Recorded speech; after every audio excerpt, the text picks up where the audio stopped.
అయితే అంటే పర్టిక్యులర్‌గా మీ రీల్స్ కానీ ఇవన్నీ గూడా యాహ్! స్టూడెంట్స్‌కి ఎగ్జాక్ట్‌లీ. టీచ్ చేసేవి వాళ్ళ కెరియర్ గురించి చెప్పేవి అవును. అంటే అవును. ఏదన్నా పర్టిక్యులర్ సినారియో ఏదన్నా పర్టిక్యులర్ సీన్ ఉందా? మీరు ఇన్‌స్పైర్ అవ్వటానికి లేజీ లెర్నింగ్ అని స్టార్ట్ జేయడానికి? యాహ్! సో, అంటే ఇప్పుడు గైడెన్స్ కన్నా I see myself like as a senior లాగా. హ్మ్. అంటే ఇప్పుడు కాలేజ్‌లో ఒక సీనియర్ ఎలా సజెషన్స్ ఇస్తూ ఉంటారో ఫ్రమ్ దేర్ ఎక్స్‌పీరియన్స్.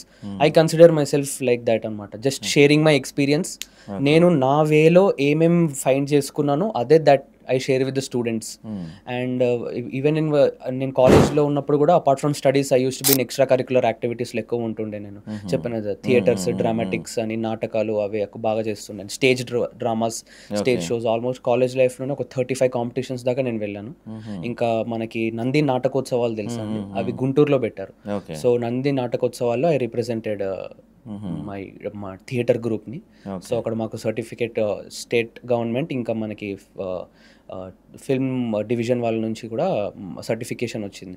సో, అట్లా అపార్ట్ ఫ్రమ్ కాలేజ్, అపార్ట్ హ్మ్. From academics I used to explore అనమాట. నాన్ అకాడమిక్స్‌లో కూడా. ఓకే. సో, ఇంకా ఎలా అంటే ఇప్పుడు బీటెక్ వాళ్ళకున్నంత ఎక్స్‌పోజర్ ఇంకా ఇన్‌ఫ్రాస్ట్రక్చర్ గానీ, ఇంకా ఫ్యాకల్టీ గైడెన్స్ గానీ, మన డిగ్రీ కాలేజెస్‌లో అంత ఎక్కువ ఉండదు. హ్మ్. అది చాలా మందికి తెలీదు జాయిన్ అయ్యేటప్పుడు.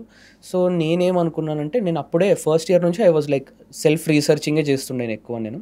Okay. So, I used to do lot of self research. ఏంటి ఇప్పుడు డేటా సైన్స్ జాయిన్ అయ్యాను. నా ఫ్యూచర్ స్కోప్ ఏంటి అని చిన్న చిన్న కోర్సులు చేసి అలా అప్‌స్కిల్ అవ్వడం స్టార్ట్ చేశాను. హ్మ్. దాని తర్వాత ఇప్పుడు మనకి హ్యాకర్ ర్యాంక్ అని ఒక ప్లాట్‌ఫామ్ ఉంటుందండి. ఓకే. మనకి కోడింగ్ రిలేటెడ్ ప్రాబ్లమ్స్ సాల్వ్ చేయొచ్చు అందులో. హ్మ్. సో, అందులో కొంచెం ప్రాబ్లమ్స్ సాల్వ్ చేయడం స్టార్ట్ చేశాను. అలా అప్పుడంటే ఓకే. ఒక సాఫ్ట్‌వేర్ జాబ్ తెచ్చుకుందాము అని.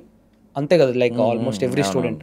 సో, అలా నేను నా వేలో ఇంకా సరైన గైడెన్స్ లేకపోవడం వల్ల ఐ హాడ్ నో వన్ అంటే మా కోర్స్ కూడా అప్పుడు కొత్త course. Okay. Okay. Data science అప్పుడు. హ్మ్. మా సీనియర్స్‌కి కూడా ప్లేస్‌మెంట్స్ లేవు. ఎందుకంటే నేను ఫస్ట్ ఇయర్‌లో ఉంటే వాళ్ళు సెకండ్ ఇయర్ గదా! హ్మ్. సో, హ్మ్. హ్మ్. రివ్యూస్ కూడా చెప్పడానికి ఎవ్వరు లేరు. సో, అలా అనమాట. ఇంకొకటి డిగ్రీ కాలేజెస్‌లో ఏంటంటే ప్లేస్‌మెంట్స్ వస్తాయి కానీ ద ద ఇంటేక్ చాలా తక్కువ ఉంటుంది. ఇప్పుడు ఒక మంచి కంపెనీ ఒక డెలాయిట్ లాంటి కంపెనీ ఒక బీఎస్సీకి డెలాయిట్ కంపెనీ వచ్చిందంటే మాక్సిమం ఇద్దరిని తీసుకెళ్తుంది. So, that is the case.